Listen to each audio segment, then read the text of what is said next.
שמי חגית, אני בת 58, ומגיל 12 בערך אני סובלת ממיגרנות בצורה די עקבית.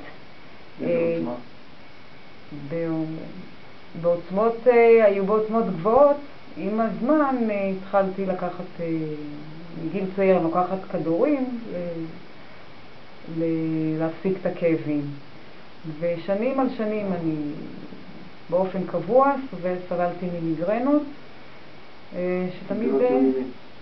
שתמיד לוו בלקיחת כדורים נגד כאבים. לפעמים עזר יותר, לפעמים פחות. עם השנים ניסיתי כל מיני טיפולים כמו הומאופתיה ועוד כל מיני דברים לראות אם עוזרים לי.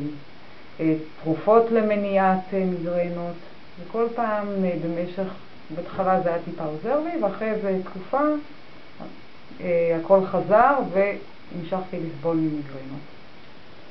הגעתי למצב שלפני חצי שנה, שבמשך איזה חודש או חודשיים היו לי כל יום מיגרנות, וכל יום הייתי צריכה לקחת כדורים נגד המיגרנות, והרגשתי שזה פשוט התמכרות מוחלטת לכדורים.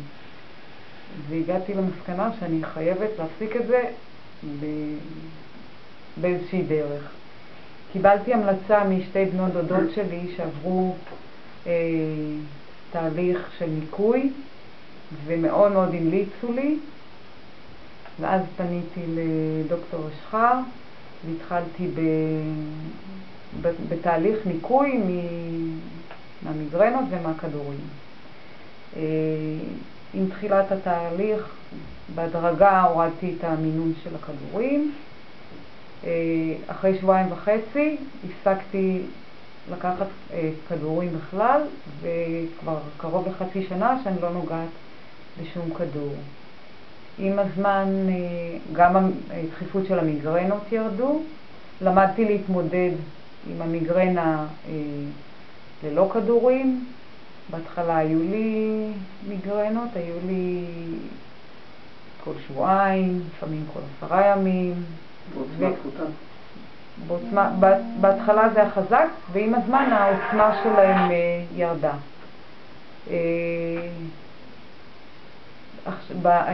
בחודשיים האחרונים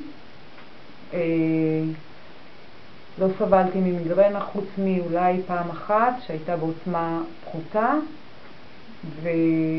ואני מרגישה מצוין, ראש נקי, צלול, לא מיגרנות.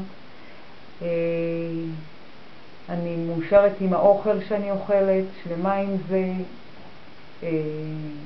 אני עושה כושר שעה ביום, משתדלת כל יום שעה ביום, כושר אינטנסיבי. אני מרגישה שהכושר שלי עלה, אני מרגישה שלמה עם עצמי ומרגישה טוב, ואני מאוד ממליצה על התהליך הזה, בשמחה ובכיף.